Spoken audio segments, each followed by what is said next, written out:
Alhamdulillahi Rabbil Alamin. Allahumma salli ala Sayyidina Muhammadin wa ala alihi wa sahbihi ajma'in.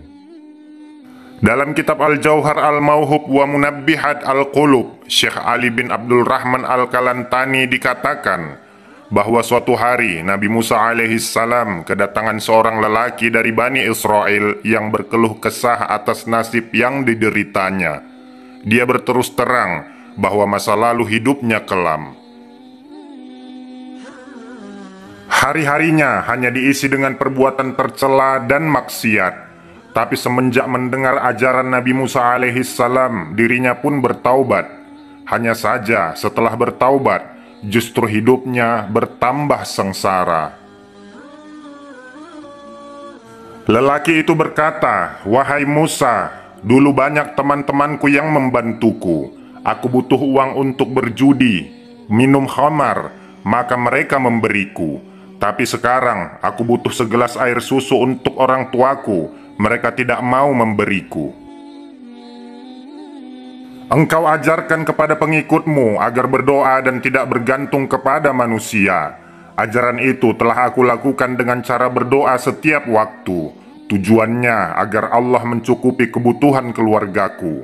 Tapi lagi-lagi doaku tak kunjung dikabulkan Allah, sehingga semakin tragis nasibku," kata lelaki itu dengan penuh iba kepada Nabi Musa alaihissalam.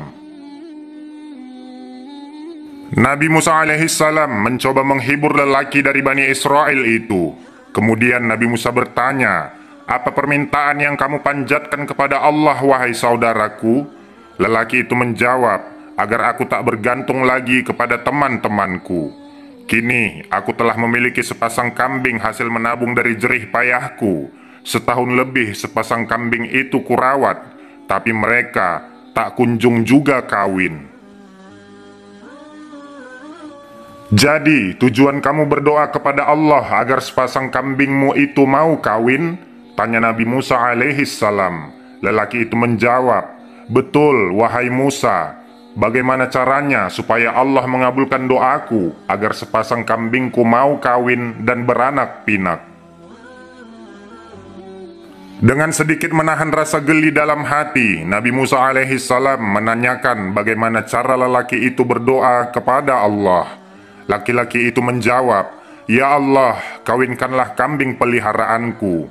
Mendengar cara berdoa seorang hamba yang belum lama bertaubat, Nabi Musa alaihissalam lalu mengajarkan kepadanya cara berdoa yang baik, sebab doa yang baik hasilnya juga baik. Nabi Musa alaihissalam menyarankan agar sebelum mengutarakan hajatnya kepada Allah, lelaki itu terlebih dahulu memuji Allah dan memberi salam kepada nabinya. Begitu pula sewaktu dirinya hendak menutup doa.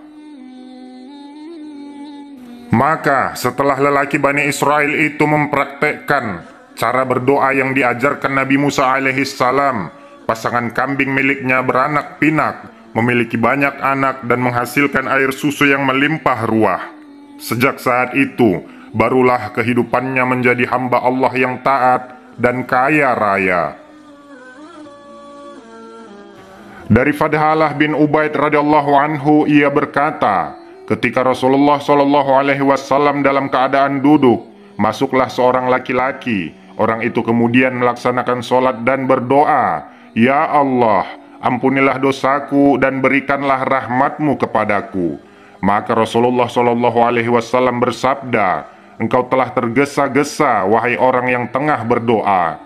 Apabila engkau telah selesai melaksanakan sholat, lalu engkau duduk berdoa, maka terlebih dahulu pujilah Allah dengan pujian-pujian yang layak baginya, dan bersolawatlah kepadaku, kemudian berdoalah." Kemudian datang orang lain. Setelah melakukan sholat, dia berdoa dengan terlebih dahulu mengucapkan puji-pujian kepada Allah dan bersolawat kepada Rasulullah Shallallahu Alaihi Wasallam.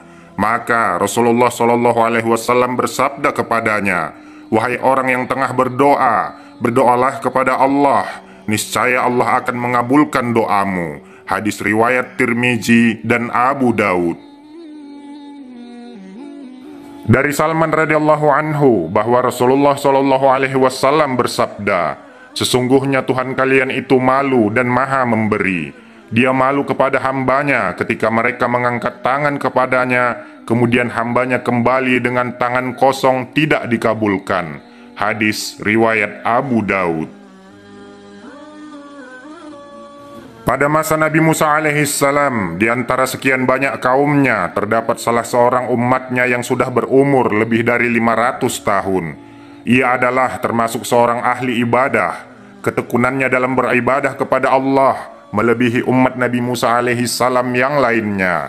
Artinya, ketika berbicara siapa yang paling kuat dan rajin beribadah, tentulah orang-orang umat Nabi Musa akan mengatakan dirinya. Dikutip dari buku kumpulan kisah teladan karya Muhammad Hasballah Taib dan Zamaksyari Hasballah, suatu ketika Nabi Musa alaihissalam berkeinginan untuk melihat keadaan umatnya.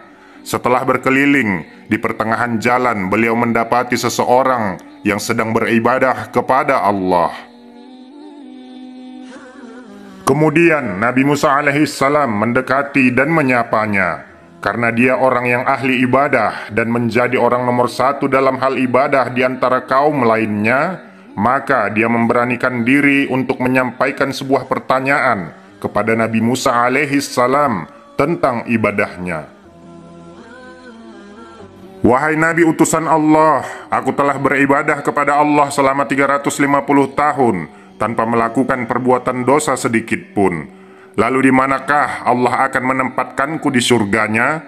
Dengan gagah berani, ia meminta kepada Nabi Musa alaihissalam agar bertanya kepada Allah subhanahu wa ta'ala. Kemudian Nabi Musa alaihissalam pun mengabulkan permintaannya. Sebagai seorang utusan, ketika diminta pertolongan oleh umatnya, tentu sang Nabi merasa bahagia. Maka Nabi Musa alaihissalam pun kemudian bermunajat memohon kepada Allah agar memberitahukan di akhirat kelak umatnya yang rajin beribadah itu ditempatkan di mana.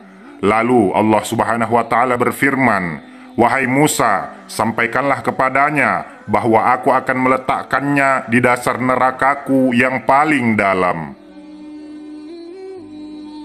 Setelah itu, Nabi Musa alaihissalam memberitahukan kepada orang tersebut perihal apa yang tengah difirmankan Allah kepada beliau. Seketika, ahli ibadah itu tercengang mendengar perkataan Nabi Musa alaihissalam. Dengan perasaan sedih berselimut gundah, ia memohon izin dan beranjak dari hadapan Nabi Musa alaihissalam. Jawaban yang diberikan Nabi Musa alaihissalam terus menyelimuti dirinya hingga ia terus memikirkannya.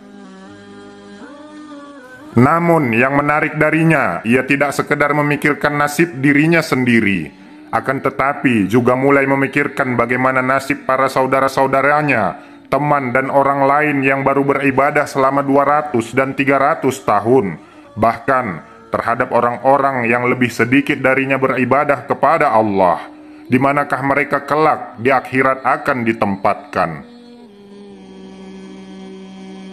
Setelah lama merenungi perkataan yang disampaikan Nabi Musa alaihissalam, keesokan harinya sang ahli ibadah itu kembali menjumpai Nabi Musa alaihissalam sembari berkata kepada beliau, "Wahai Nabi utusan Allah, aku rela dimasukkan Allah ke dalam nerakanya yang paling dalam. Akan tetapi, izinkan aku meminta satu permohonan lagi kepadamu."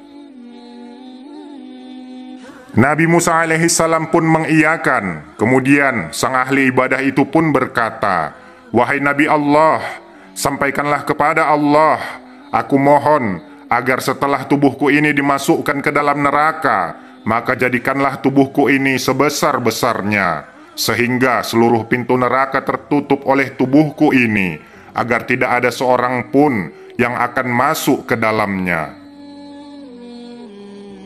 Setelah mendengar permohonan umatnya itu, Nabi Musa alaihissalam pun kemudian menyampaikan kembali permohonannya kepada Allah.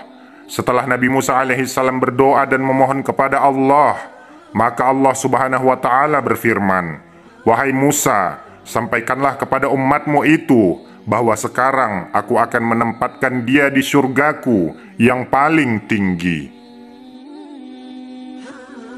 Dari kisah ini kita dapat mengambil hikmah bahwa sedahsyat dan sehebat apapun ibadah yang dilakukan seorang hamba kepada Tuhannya tidak dapat menjamin keselamatan pada dirinya dan tidak dapat dijadikan sebagai parameter untuk memperoleh kedudukan yang mulia di sisi Allah, melainkan adalah dengan memperoleh rahmat dari Allah. Sebagaimana hadis dari Jabir bin Abdullah radhiyallahu anhu bahwa Rasulullah shallallahu alaihi wasallam bersabda, tidak ada amalan seorang pun yang bisa memasukkannya ke dalam surga dan menyelamatkannya dari neraka, tidak juga denganku, kecuali dengan memperoleh rahmat dari Allah. Hadis riwayat Muslim. Rasulullah shallallahu alaihi wasallam bersabda, sesungguhnya Allah memiliki 100 rahmat. Salah satu di antaranya diturunkannya kepada kaum jin, manusia, hewan, dan tumbuhan. Dengan rahmat itulah mereka saling berbelas kasih dan menyayangi. Dengannya pula binatang liar mengasihi anaknya. Dan Allah mengakhirkan 99 rahmat untuk dicurahkan kepada hamba-hambanya pada hari kiamat. Hadis riwayat Bukhari dan Muslim dari Abu Hurairah radhiyallahu anhu. Alhamdulillah saudara seiman, semoga kisah ini dapat menambah ilmu dan menambah ketakwaan kita kepada Allah Subhanahu wa ta'ala.